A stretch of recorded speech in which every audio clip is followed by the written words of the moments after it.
Vamos lá, meus irmãos, continuando aqui, nosso terceiro dia de aula de Introdução ao Novo Testamento 2. Estamos concluindo a primeira e a segunda carta de Paulo aos Tessalonicenses. Vimos aqui um slide baseado aqui no livro do Gundry, Panorama do Novo Testamento, e agora eu vou passar rapidinho com vocês o slide também, baseado aqui no livro do pastor Ernesto Tonini, tá bom? Então, eu vou mostrar para vocês, porque, irmãos, como eu já disse, cada autor vai trazer uma relevância em alguns pontos. Poucos autores vão fazer um suprassumo.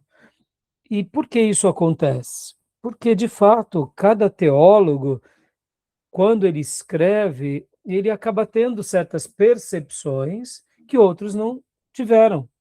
E no caso aqui do livro Janelas para o Novo Testamento do Ernesto Tonini e do João Marques Bentes, quando eles estudaram a primeira carta e a segunda de Tessalonicenses, eles destacaram bastante a questão da volta de Jesus. Por isso que eu fiz questão de mostrar aqui para vocês, e o debate sobre os sinais dos tempos, nessa obra, é um pouco mais, eu diria, temperado, tá bom? Mas antes mesmo de passar aqui para vocês, lembra que eu tinha falado para vocês que eu gosto muito desse esboço? Eu tinha inclusive encaminhado para vocês um PDF desse esboço, mas agora eu vou mostrar rapidamente aqui para vocês essas duas obras também da primeira carta e da segunda carta. Olha só. Aqui, ó. Deixa eu mostrar rapidinho. Aqui seria aqui, ó. Primeira carta aos Tessalonicenses. É um resumo. Aqui sim, de fato, é um suprassumo, né, do Robert Lee, mostrando a carta. E o que eu gosto desse material, meus irmãos? Eu gosto da maneira em que ele faz a síntese, principalmente as divisões. Olha que legal aqui, né? Tudo que nós trabalhamos há pouco, ele vai mostrar, né? Pode ver que ele coloca, ó, a primeira das epístolas, na opinião do Robert Lee, essa é a primeira das cartas. Aqui ele dá uma visão panorâmica da igreja, o propósito dessa igreja, e aí vem a análise, né, do livro. Olha só que interessante. Ele divide essa carta com a observação de uma esperança inspiradora, uma esperança animadora, uma esperança purificadora, uma esperança consoladora e uma esperança despertadora. Olha que interessante.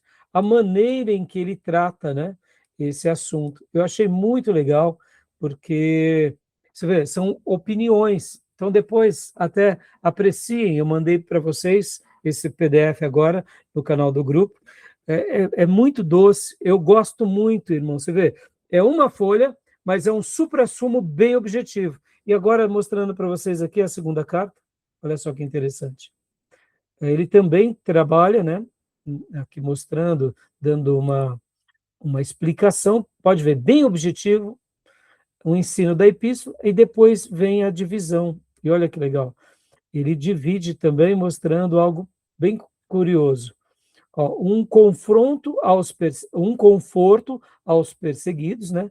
Ele primeiro usa aqui, ó, a perseguição e a vinda do Senhor, um conforto. Deixa eu só mostrar, deixa eu mudar aqui.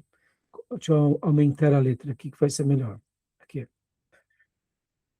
O impenitente e a vinda do Senhor, terror para os incrédulos. A apostasia e a vinda do Senhor, para o seu povo traz a revelação do homem, com o seu povo significado da destruição do pecado, o homem do pecado, né? Interessante, né? A maneira em que coloca. E o serviço e a vinda do Senhor. A demora da vinda resulta em oportunidades especiais para o serviço. Olha só que interessante. Mais uma abordagem que serve aqui para a gente como um acréscimo no aprendizado, tá bom?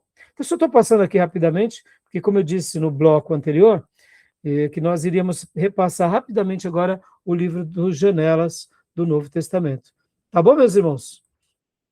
Então, cada pastor, cada teólogo sempre vai ter uma opinião, tá bom?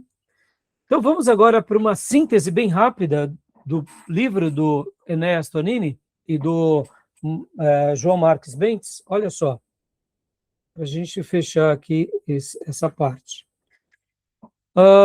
Dá uma ordem cronológica, né? Primeiro, ó, a igreja se reúne em Antioquia, no primeiro concílio, Atos 15.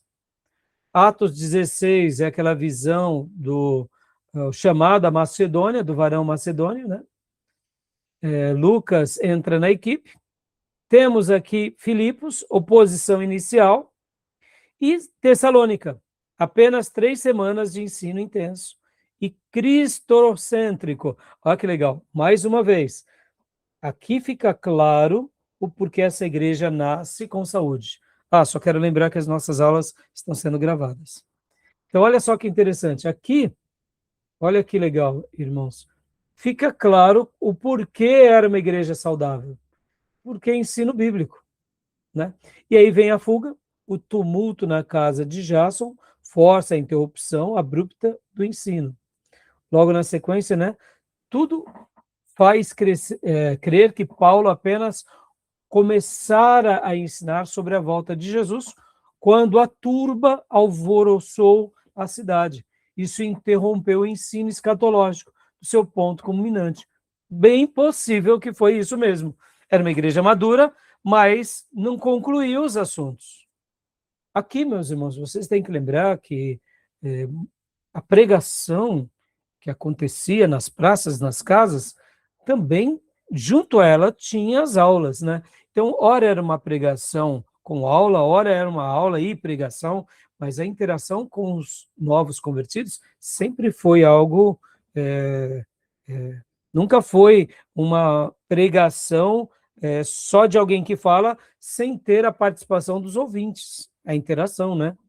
Tá bom? Lembra que na história dos profetas havia isso, se falava, havia, né, o diálogo com quem se ouvia, né? E aí vem, né, mais uma vez, mostrando o ensino interrompido, o pânico sobre os mortos, a confusão sobre o presente. Temos também, né, olha que interessante, as epístolas gêmeas foram escritas de Corinto, 53 e 54, é a data que o pastor Enéas dá, em rápida sequência para reparar essa fissura doutrinária e consolar a igreja. Então, o pastor Enéas Tonini também está dizendo que, afirmando o que o nosso irmão do Panorama, né, o nosso irmão Gundry, contesta, né? Aliás, afirma, tá bom? Continuando, aí vem aqui o tom, né, as mesmas pinceladas muito parecidas, né? O tom o estilo e ensino, pinceladas largas, encorajamento pastoral, o gatilho, medo de que os mortos perdessem a volta de Jesus, e o arrebatamento e o resgate da igreja, isso na primeira carta, o conforto. E a segunda carta, a mesma coisa, exposição deliberada com citações do Antigo Testamento, medo de que o dia do Senhor já houvesse começado, devido às perseguições, e o dia do Senhor, a apostasia, o anticristo e o julgamento. Ou seja, essas são as divisões centrais. É óbvio que aqui é uma síntese, né? Mas é daqui que nasce, né, o entendimento das duas cartas. A planta baixa para o arrebatamento, né? Então aqui a gente tem a descida, o Senhor Jesus desce dos céus, vem a prioridade, os mortos em Cristo ressuscitam, o nivelamento, os crentes vivos não predeceram os mortos, todos são nivelados, ou seja, mortos ressuscitam, vivos são transladados. A transformação, em um abrir e fechar de olhos, os vivos são glorificados, e o arrebatamento, né, o encontro, o arrebatamento, arrebatados juntos nas nuvens para encontrar o Senhor nos ares, não na terra. Então, aqui dando uma ideia, né, a igreja do Senhor é constituída de vivos e mortos. Para Jesus não há tempo, né? Ou seja, mortos para nós, mas para Deus estão vivos, né, meus irmãos? Então, aqui mostra também o dia do homem, em Hebreus 3:7, definição, é o tempo presente da humanidade hoje, o dia de Cristo, Filipenses 1,6, definição, aponta para o resgate e a glorificação da igreja, ou seja, o arrebatamento.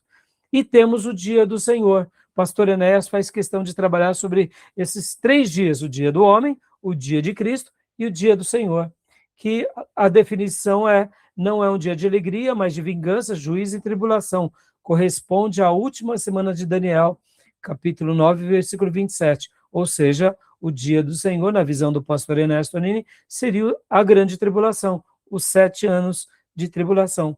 Virá como ladrão para os desapercebidos. Olha só a abordagem que ele fala sobre aquele que o detém, né? A represa do ministério da iniquidade. O mistério da iniquidade. O que detém? O rompimento da represa. Aqui nesse slide é bem legal porque dá essa ideia de que alguma coisa ou algum ser, eu particularmente acredito ser Deus, né, que detém. A força retentora, 2 Tessalonicenses 2,6. O poder que impede a manifestação total do mal. A perspectiva adotada sugere ser o Espírito Santo que se retira do mundo com a igreja. O pastor Ernesto Tonini, mesmo sendo um pastor batista avivado, nacional, como chamamos, ele tinha essa visão que a igreja é arrebatada antes do início dos 7 anos. Ou seja, ele tinha pontos dentro da sua teologia que ele era calvinista, mas na perspectiva da volta de Jesus, ele era pré-tribulacionista, né? Ou seja, quem detém, no caso, na visão do pastor Enéas, é o Espírito Santo. O rompimento da represa, ou daquilo que detém, né? A apostasia e tribulação, uma vez retirado o bloqueio, inicia-se a grande tribulação, o homem da iniquidade, 2 Tessalonicenses 2, 3 e 4. O anticristo se revela livremente, o anticristo se revela senta-se no santuário, ostentando-se como Deus, até ser destituído pelo sopro da boca de Cristo. Ou seja, essa é a visão mais clássica, o pastor Enéas defende isso, né? Bom, só para vocês não ficarem sabendo de antemão, né? Eu tenho um posicionamento diferente. Eu sou pós-tribulacionista. Eu acredito que a igreja passa pela tribulação. Por outro lado, como eu brinco com o professor, pastor José Ribeiro, essa crença que eu tenho, porque o José Ribeiro ele é pré-tribulacionista, e eu digo para ele que eu torço que eu esteja errado e ele esteja certo. Então, assim, na matéria de escatologia, eu explico as 3 teorias, eu pendo mais para o pós, mas, como eu disse, eu torço estar errado. Eu gostaria muito de estar errado, tá bom, meus irmãos? Né? Então, só dando aqui o parecer, porque é importante eu ser honesto com vocês, mas a gente estuda isso melhor na matéria de escatologia. E aqui temos as 3 teorias, né? O amilenismo, pós-milenismos, pré-milenismo, que nós estudamos também na matéria de escatologia, tá bom? O amilenismo nega o milênio literal futuro, o governo de Cristo é espiritual, ocorrendo agora no coração dos crentes, ou seja, não tem um milênio literal, né? Nega um milênio literal no futuro. Isso não significa que eles não creiam no milênio, mas para eles o milênio é uma figura de linguagem, ou seja, já estamos vivendo o milênio. O pós-milenista, milenismo, período da graça é o milênio, o mundo melhorará continuamente através do evangelho até que Cristo retorne a um mundo paradisíaco, ou seja, o mundo vai melhorando e esse mundo que vai melhorando com a graça do evangelho, ele se torna o milênio. Então, essa é a visão dos pós-milenistas, né? E o pré-milenismo, a posição adotada nesta obra, termina a grande tribulação, o Senhor voltará literalmente e fisicamente a este mundo para inaugurar o seu governo de 1000 anos. Irmãos, eu particularmente nessas teorias eu sou pré-milenista, tá? Eu creio que a igreja passa pela tribulação, mas que o milênio é literal. Então, essas são doutrinas que a gente trabalha melhor, como eu mencionei. Escatologia. Por outro lado, eu estou mostrando agora, olha só, quando ele vai fazer o estudo dele de Tessalonicenses, pastor Enéas, ele gasta um tempo maior com isso. Tudo bem, nada errado. Cada mestre pensa de uma forma e aí ele defende, né, as posições como ele acha melhor, né? A igreja passará pelos juízos da grande tribulação ou será poupada deles? Os pré-tribulacionistas, Jesus arrebata a igreja antes da grande tribulação, posição central do Tonini. Os mesotribulacionistas, ou seja, Jesus vem no meio da tribulação, Jesus arrebata a igreja, metade dos 7 anos, tratada como variante. Aqui, no caso, será os 7 anos de Daniel, né, a última semana de Daniel, semana de anos, sendo 3 anos e meio chamado de tribulação e 3 anos e meio chamado de grande tribulação. Os pós-tribulacionistas, Jesus arrebata a igreja depois da grande tribulação, posição defendida por Bentes. Olha aqui, o pastor Bentes, que escreve junto com o Enéas Tonini, tem a mesma posição que eu. Interessante, né? Então, percebam, o pastor Enéas, que foi o meu mentor, meu professor, eu não penso igual a ele, eu penso como o pastor Bentes, tá? Tudo bem? Então, só mostrando para os irmãos que são posições teológicas diferentes. 2 irmãos que se respeitam, que defendem posições diferentes, tá bom? Bom, aqui são as discussões sobre o retorno da volta de Jesus. Então, eu não vou gastar tempo, né? E aqui falando um pouco mais sobre as dimensões pré-tribulacionista e pós-tribulacionista. Tá bom, meus irmãos? Só para a gente finalizar, a fé ortodoxa compartilhada, né? Pré-tribulacionismo, cronologia e pós-tribulacionista. Ou seja, a gente vê que muitos irmãos, eles acabam aprendendo um com o outro, né? E aqui eles criam uma visão, eu diria, mais harmoniosa. Eu gosto muito dessa discussão mais harmoniosa, porque, irmãos, quem tem a resposta de tudo é Deus, tá bom? A escatologia é um capítulo do conhecimento bíblico de estudo recente. A igreja já consolidou doutrinas como soteriologia e a cristologia, mas a escatologia ainda carece de maiores luzes. Diante disso, o dogmatismo deve ceder ao lugar ao estudo humilde. Ou seja, o que o pastor Enéas e o irmão Bentes, pastor Bentes, está querendo dizer? Não sejamos radicais com pontos que divergem. Vamos ser humildes e aprender com todos e deixa Deus escrever a história. Tá bom, meus irmãos? E aqui, um finalzinho, a planta, ou seja, as divisões, tanto de 1 Tessalonicenses quanto de 2. Saudações, retrospecto da atuação de Paulo, exortação prática e escatológicas, e a conclusão, 1 Tessalonicenses. E a planta 2, saudação, encorajamento e perseguições, evento do segundo advento anticristo, ação da graça e firmeza, trabalho diligente e conclusão. Então, percebam, eu fiz questão só de mostrar para vocês, porque são 2 obras muito boas, mas distintas, tá bom? Tudo bem? Alguma pergunta?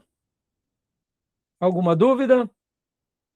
Tranquilo, pastor. Tranquilo, né? São, como eu disse, irmãos, se completam, tá bom? Se completam. Então, agora, vamos para a primeira carta e para a segunda carta de Coríntios. Os nossos irmãos de Coríntios. Essa daqui, aqui tem pano para manga, hein? Aqui tem pano para manga. Os corintianos dão trabalho e muito trabalho. Tem corintiano nessa classe aqui? Não ligo muito não, pastor. Tinha, já fui um dia. Ah, então. Tá vendo? Isso daí está convertido, Beatriz. Está convertido. Ai, ai. Não, eu também, eu gostava de futebol, hoje não mais, não tanto, né? Parei de assistir em Eu, 2012. como? Em 2012 foi o último jogo que eu assisti completo. Eu também gostava um pouco, nada demais. Eu gosto muito de esportes de modo geral. Mas o futebol, ele ele me deixa muito desgostoso, né? Principalmente a maneira que o futebol, assim como também as novelas no Brasil, né, irmãos? Na minha opinião, eles usam tanto o futebol como as novelas, né, os nossos entretenimentos, reality show, como um grande pão e circo, né? Então, por isso que eu perdi o gosto, né? Mas eu sou um admirador de esportes, não nego. Período das Olimpíadas eu gosto bastante. Como vocês sabem, gosto muito do tênis, né? E esportes individuais, eu admiro muito, porque no esporte individual a pessoa tem que praticar superação, né? Mas assim, né? Mas agora que vamos entrar para a Copa, né? Então, né, Deus tenha misericórdia do nosso país, né? Pode ver. É pão e circo, né, irmãos? É pão e circo. São novos formatos do pão e circo do Ocidente, né? E do Oriente também, né? Pode ver como o esporte, ele é uma massa de manobra. É algo lindo, é algo apaixonante. Os esportistas são pessoas que merecem a nossa consideração, mas a gente tem que ter um senso crítico com o esporte muito elevado. Isso vale para nós, isso vale para os Estados Unidos, vale para o Japão, né? Pode ver, cada país tem, né, o seu esporte predileto, né? Na Austrália, o rugby, né? Nos Estados Unidos, o futebol americano, o basquete, Japão, o beisebol. É, a gente tem que ter um ponto crítico muito grande com o esporte, né? Tá bom? Porque senão a gente acaba sendo muito massa de manobra. Mas que apaixonante é, que é lindo é, né? Não podemos negar. Então vamos falar a carta aos Coríntios, meus irmãos. Aspectos históricos, cultuais e teológicos, tá bom? Então vamos lá. Leia para nós, Beatriz, consegue ler? Consigo sim, pastor. A pauta é essa daqui. Agenda, autoria, data e local da composição, a carta perdida de Paulo, propósito das cartas, a cidade de Corinto, destinatários e ruínas de Corinto. Joia. Nós temos que lembrar que acabamos de ver as cartas, como nós chamamos, né? As primeiras cartas de Paulo, que é Gálatas e Tessalonicenses, ou Tessalonicenses e Gálatas, como os nossos irmãos discutem, e agora nós estamos entrando nas cartas mais importantes de Paulo. Pastor, mas esses corintianos deram trabalho para Paulo. Tudo bem, mas é uma carta importante. E, de fato, irmãos, graças a Deus por essa carta. Tá bom? Aqui é uma reconstituição facial de Paulo, né? Feita pelos especialistas do LKA, Renânia do Norte, Westfália, na Alemanha. Fizeram né, essa reconstrução. Dizem também que ele era baixinho e com as pernas arqueadas, tá bom, meus irmãos? Ou seja, ele não tinha assim, né, uma aparência como teve o rei de Israel, pelo qual ele recebeu até o nome como homenagem, né? Lembra? Saul. Saul, ele era vistoso, elegante, se destacava, a cabeça da maioria das pessoas dava no ombro de Saul. Ou seja, ele era realmente muito alto e destacava-se. Paulo é o oposto, né? Saulo, né, de Tarso, ele é o oposto, baixinho, nariz protuberante, calvo, perna arqueada, mas o que lhe faltava de presença física sobrava de espiritualidade, de virtude e de sabedoria, não é? Ele é o protótipo vamos dizer assim, né, daquilo que não se espera de uma pessoa, mas quando abre a boca, quando fala, quando ensina e quando se vive, ele é o grande exemplo, né? Então, leia para nós, Beatriz, por gentileza. Autor principal, Paulo, declarada em 1 Coríntios 1, versículo 1, e 2 Coríntios, capítulo 1, versículo 1. A autoria de Paulo raramente é contestada em 4 cartas. Romanos, Gálatas e as duas aos Coríntios, devido à semelhança de estilo. Dá uma pausa, filho. Então, essas cartas acabam tendo essa contribuição bem singular. Por isso que tanto a autoria quanto os questionamentos são mínimos, né? Nessas 4 cartas, tá bom? Coautores, pode ler para nós, filho? Sóstenes, 1 Coríntios, e Timóteo, em 2 Coríntios. Atos 18 a 17, menção a Sóstenes que, por dedução, supõe-se que acompanhou Paulo de Corinto até a cidade de Éfeso, onde 1 Coríntios foi escrito. Ou seja, 1 Coríntios foi escrito de Éfeso, tá bom? Agora, olha que interessante. Coautores, também, em teologia sistemática, nós vamos debater um pouco sobre essa questão, quando falarmos sobre eclesiologia. Paulo, ele é humilde de incluir Sóstenes, Timóteo, Silas em algumas cartas e, salvo engano, Barnabé também, salvo engano. Mas por que eu estou falando isso? Porque para alguns pastores e teólogos, já que eles são coautores, eles também acabam sendo considerados por esses mesmos teólogos como apóstolos da igreja primitiva. Eu sei que aqui é um debate muito curioso, muito interessante, inclusive na última aula nós falamos sobre isso, que um dos pré-requisitos para ser apóstolo era ter visto Cristo, ter sido treinado por Cristo. Partindo desse pressuposto, então nós temos somente 13 apóstolos. 12 nascidos ali durante aquilo que nós chamamos, né, no ministério de Jesus, e o 13º nascido fora de tempo. Mas o que eu quero destacar aqui é que Deus usou também Sóstenes e Timóteo, ou melhor, eu falei Timóteo, salvo engano, Timóteo. É Timóteo aqui, que eu estava pensando em Silas. E Silas, né? Silas também é coautor, tá bom?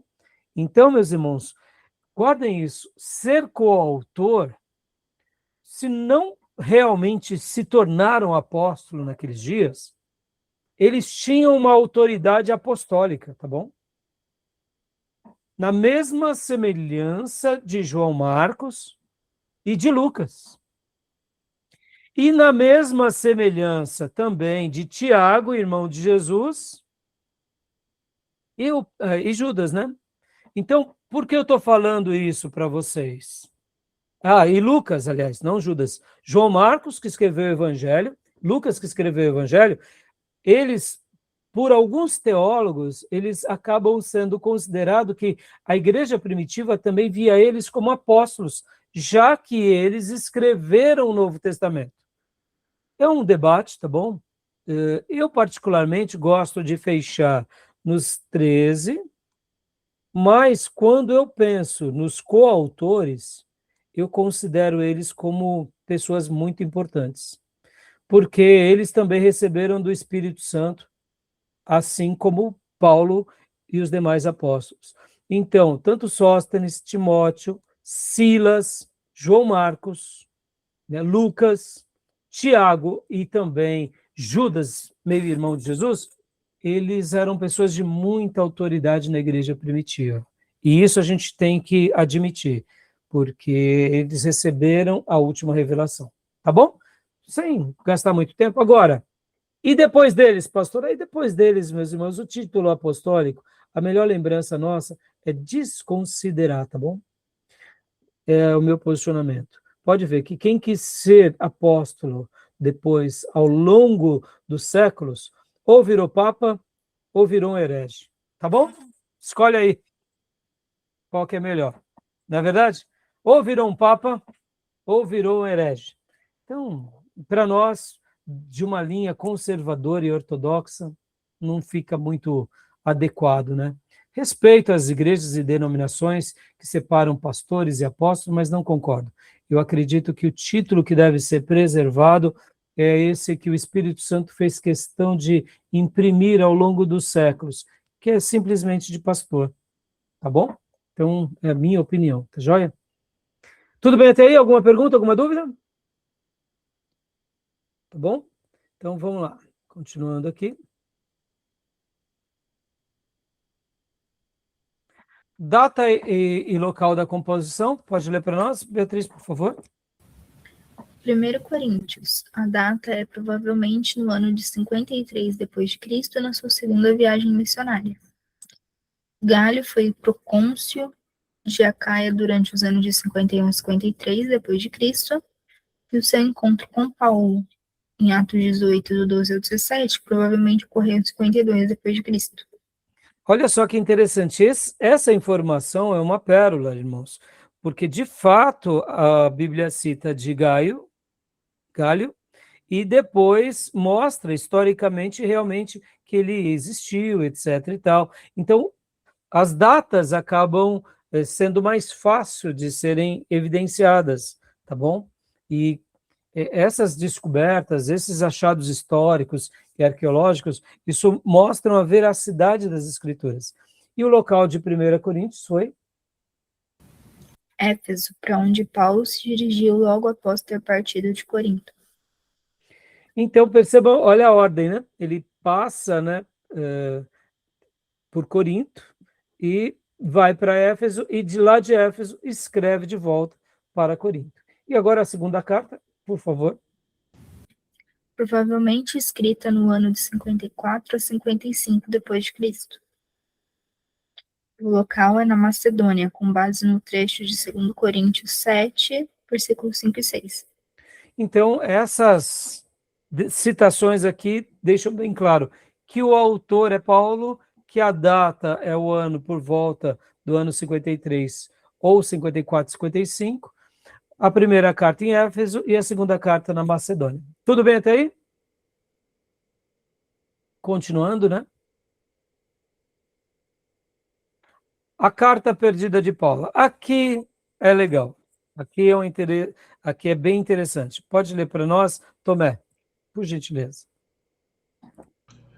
Em 1 Coríntios 5:9, sabemos que Paulo já tinha enviado uma carta à igreja de Corinto, com um tom severo contra os problemas morais que a abalavam. Portanto, o que hoje chamamos de primeira carta, na realidade é a segunda. E esta, por sua vez, é a terceira carta. Dá uma pausa aqui, meus irmãos. Nossos irmãos, não sei por que razão, nós não sabemos, mas perderam uma carta do grande apóstolo. Mas há evidências, como está em 1 Coríntios 5:9, que Paulo, né, já tinha advertido eles, já tinha exortado eles com relação aos problemas morais. Deixa eu só fazer aqui um adendo, né?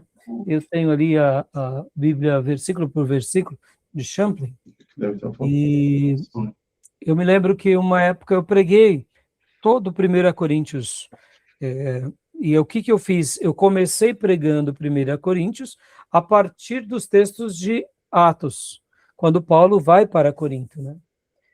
E uma coisa muito curiosa, irmãos, que muitos romanos, daqueles dias bíblicos, pessoas influentes, grandes escritores, diziam assim, eu nunca quero ir sequer passear em Corinto.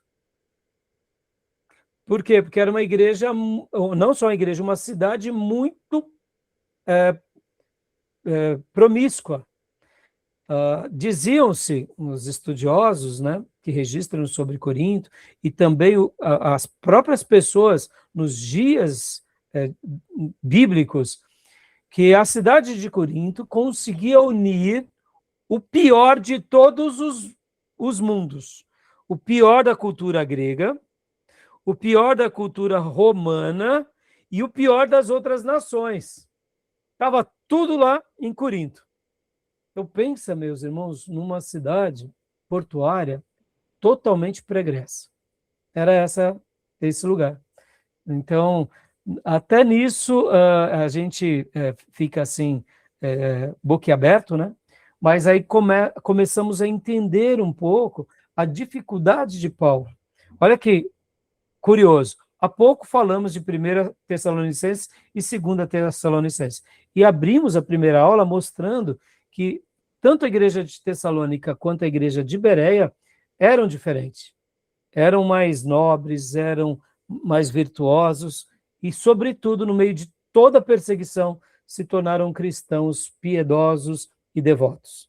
Agora nós estamos a uma cidade que não era tão longe assim, mas era totalmente o oposto. Interessante, né? Então, estou fazendo essa citação aqui só para mostrar um pouco para vocês como era a realidade dessa cidade, tá bom?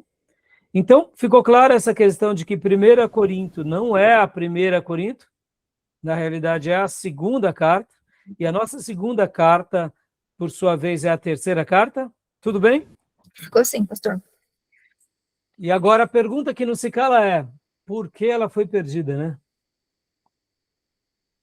Por que Deus permitiu com que essa carta se perdesse? Ou será que algum desviado, ao ser questionado por Paulo, pegou a carta e jogou no fogo? Que nem foi o rei nos dias do profeta Jeremias, né? Bem provável, né?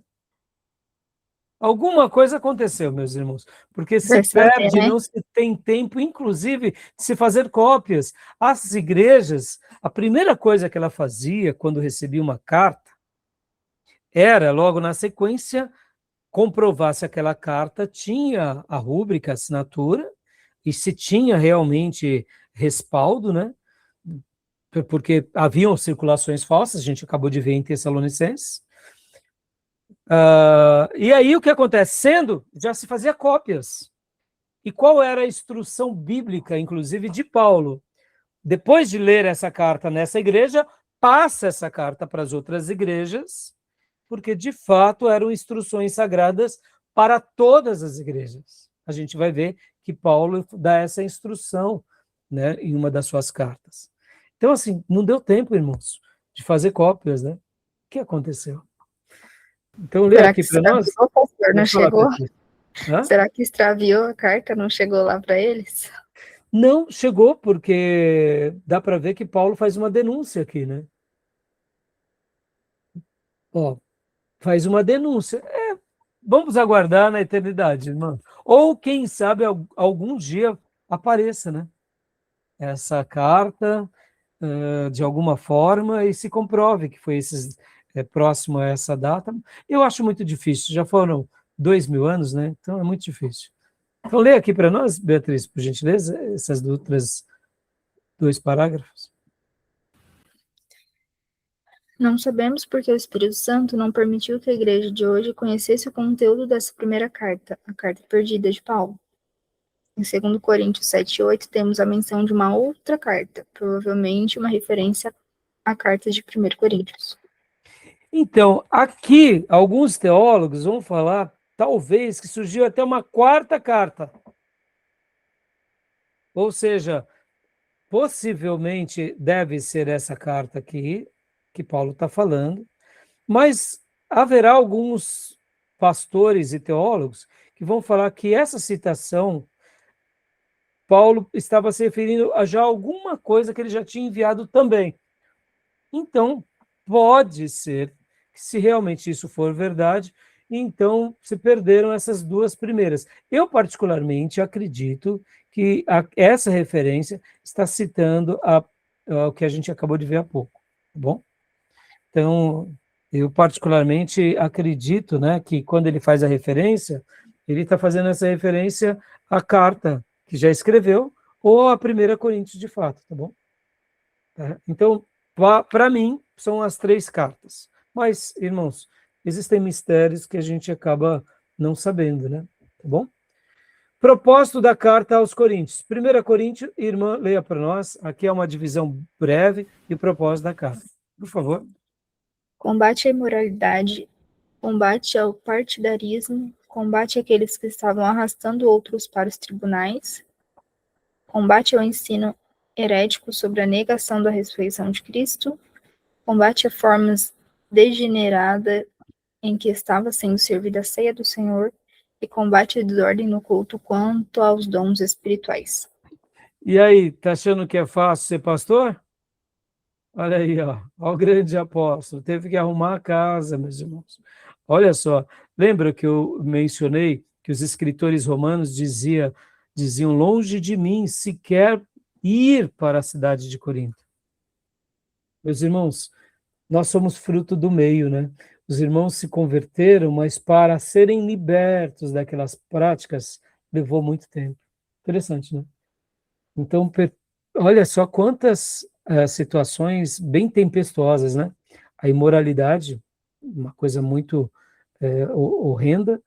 Inclusive, fica a explicação por causa do que o motivo pelo qual Paulo manda as mulheres usarem véu. Não sei se você já ouviu a explicação, Beatriz. O que você aprendeu sobre isso? Já o senhor falou, acho que 2 vezes já. Você já tinha ouvido isso? Não? Um pouco, assim, por cima da teoria por conta da prostituição, né, cultural, que até em uma das aulas do IBNU, se eu não me engano, um dos professores também está explicando sobre isso, né, sobre essa relação da imoralidade lá de culto, Exato. e eles herdaram dos gregos, né? Exato. Eles tinham 1.000 prostitutas cultuais oficiais patrocinada pelo próprio Estado, né? Então perceberam o pior dos mundos. Então os marinheiros, era uma cidade portuária, desciam e iam para os cultos. E ali adoravam os deuses pagãos e se prostituíam. E uma das coisas pelas quais elas rapavam os cabelos, a cabeça, né, no caso, tiravam todo o cabelo, era para não para ficar visível se tinha alguma doença venérea, lepra, etc. e tal. Então, quando começou a ter reuniões agora de irmãos e prostitutas se converteram, os marinheiros chegavam, pensavam que era mais uma reunião, né, onde as prostitutas cultuais estavam também. Só que aí Paulo dá a recomendação. E por que essa recomendação é específica para Coríntio? Porque era um problema local. Irmãos, eu não teria problema nenhum de pedir para as irmãs usarem o véu. De forma alguma. Se fosse uma recomendação realmente bíblica na sua essência, qual é o trabalho de você pôr um véu na hora da oração ou na hora de cultuar a Deus? Nenhuma. É mais difícil ser santo ou pôr um véu?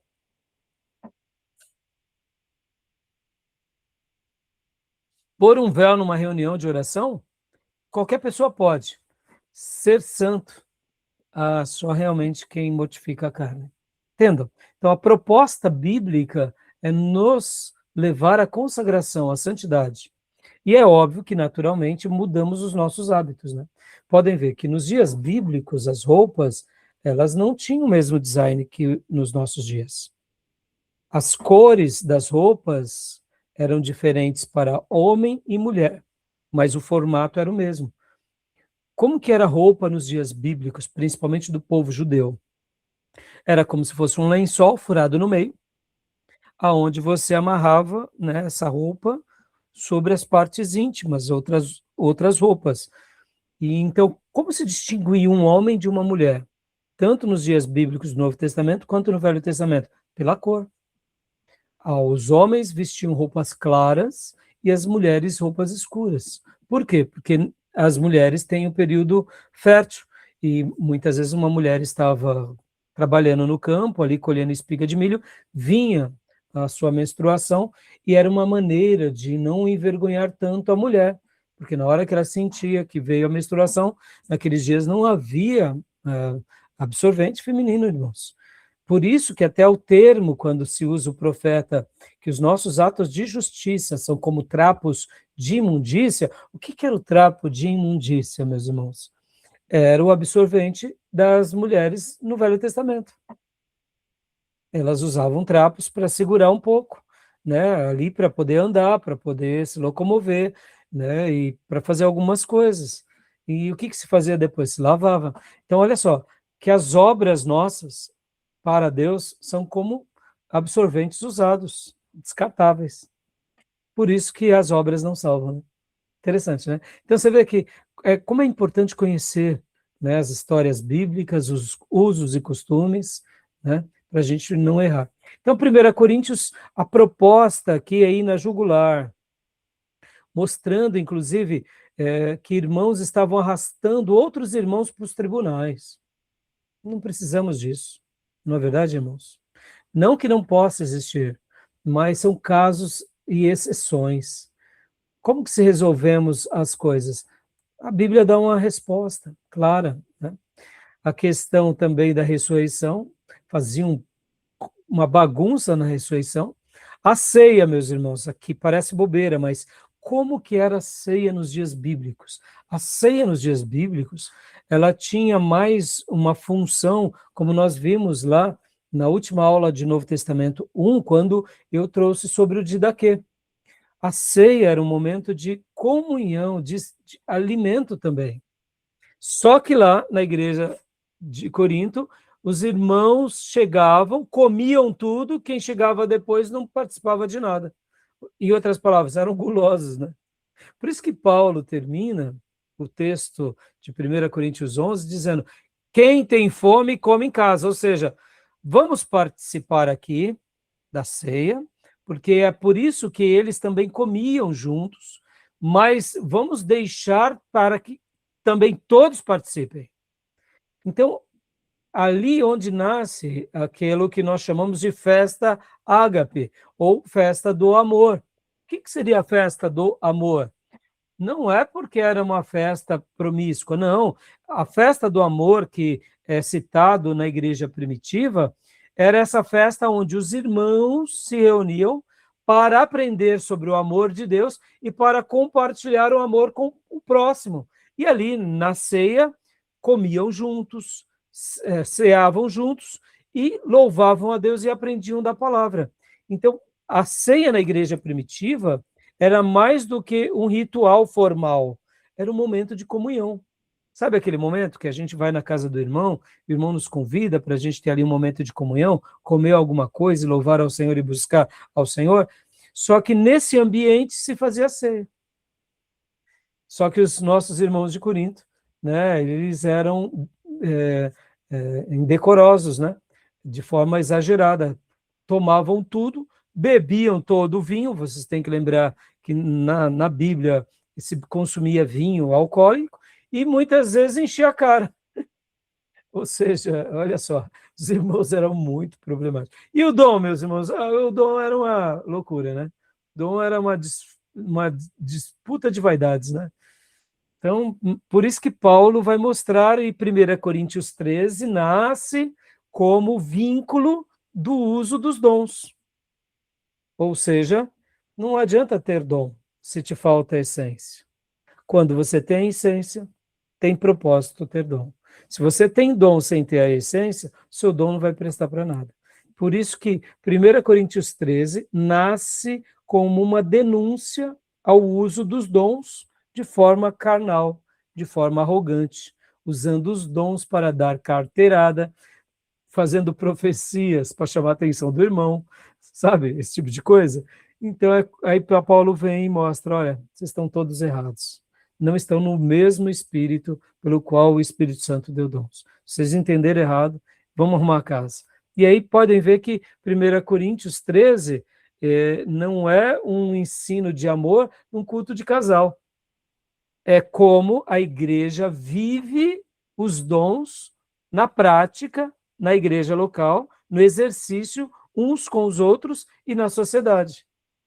Em outras palavras, 1 Coríntios 13 é aprender a usar os dons na comunhão dos santos, na interação da igreja, na vida da igreja, que começa em casa, que nasce depois dentro da igreja e que se derrama na sociedade.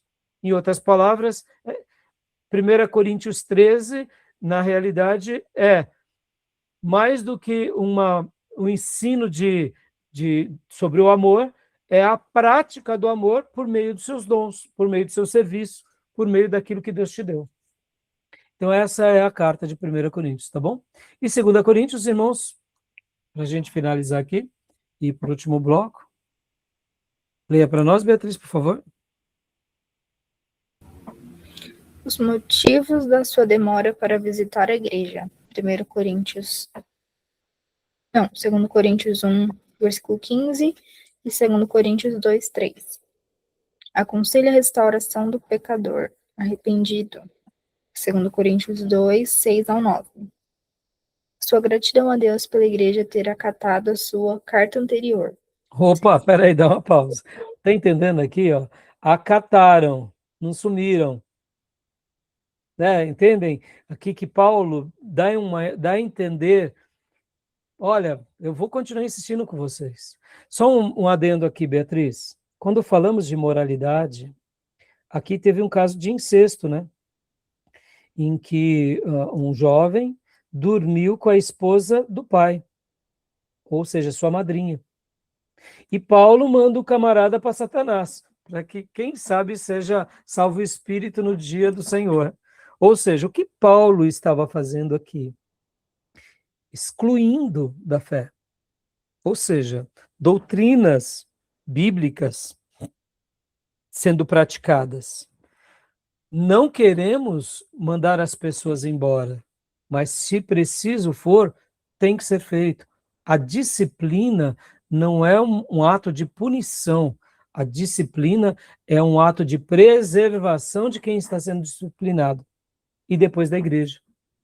Então, Paulo foi duríssimo aqui, e graças a Deus, a mensagem chegou a Paulo, ao ponto que a notícia veio, ele se arrependeu. Ele está arrependido do que fez. Então, recebam de volta.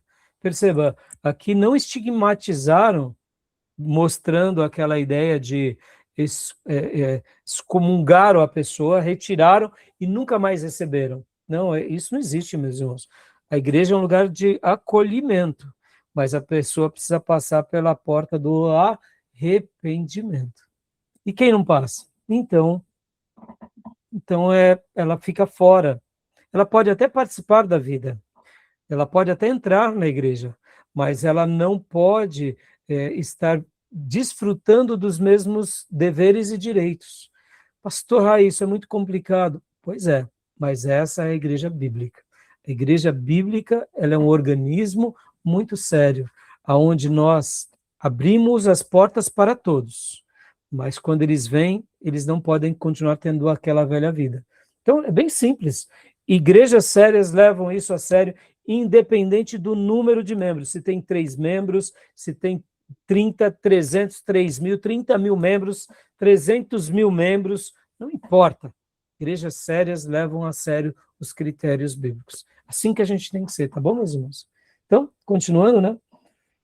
A carta anterior, Paulo aqui, né, mostrando, opa, joia. Depois... Exorta a colaborar com os irmãos de Jerusalém, em 2 Coríntios 8, do 10 ao 11. Previne contra os falsos profetas, 2 Coríntios 11, versículo 3, 4 e 13. Defende de sua autoridade e reputação, no capítulo 12, conforme 11. Isso. Previne os que ainda não se arrependeram, 2 Coríntios 12, 21 e 13, 2.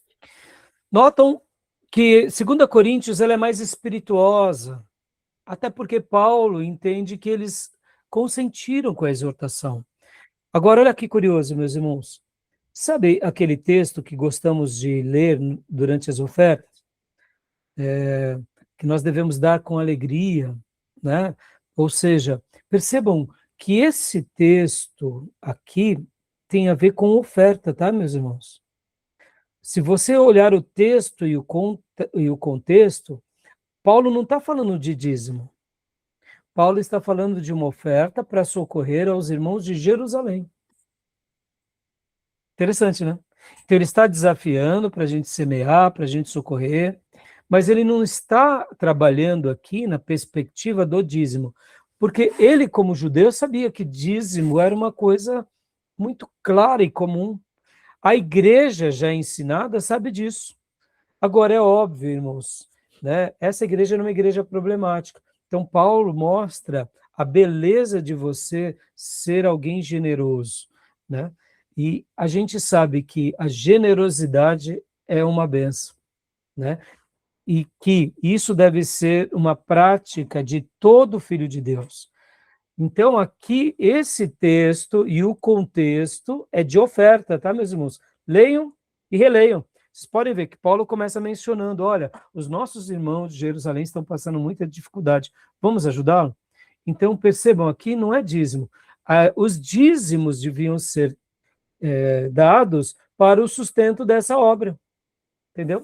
Mas agora eu pergunto, eles eram problemáticos? Eram. Paulo fez tenda aqui? Fez. Por quê? Porque, irmãos, a igreja é problemática, né? Entendeu? Olha que diferença. A igreja de Corinto era grande, cheia de dons, talentos, até pessoas que se autodenominavam apóstolos. Já a igreja de Filipenses era uma igreja pequena. Mas quando a gente compara essas duas igrejas, Filipenses era muito fiel e Corinto era uma igreja muito problemática. Lembra há pouco, quando a gente estava lendo a carta de Tessalonicenses, que Paulo agradece as duas ofertas dos filipenses? E quando nós vemos a própria carta também de Filipenses, essa igreja, Paulo agradece demais eles, porque o mensageiro que foi levar os donativos para Paulo quase morre na viagem. Agora eu pergunto, tem alguma oferta de Paulo que é citado da igreja de Corinto? Lá em Corinto, Paulo tinha que fazer tenda. Interessante, né, irmãos? Bem interessante, né? E aqui, para a gente finalizar, aqui a defesa de Paulo, né, contra aqueles que o questionavam, e também Paulo prevenindo contra os falsos profetas, mostrando que sempre haverá pessoas que dizem algo em nome de Deus, e que nós devemos tratá-lo à altura. Se uma pessoa diz que é profeta e profetiza, se a palavra que ele falou não se cumprir, é um falso profeta, porque Deus tem compromisso com a sua palavra. Tá bom, meus irmãos? Tudo bem? Fechamos aqui? Alguma pergunta, alguma dúvida? Não, tranquilo. Tranquilo? Então, vamos parar aqui para a gente ir para o último bloco curtinho? Fechado? Então, vou parar aqui nossa gravação, vamos para o último bloco para a gente concluir aqui, ou pelo menos ir um pouco mais adiante nessa carta. Vou parar a gravação.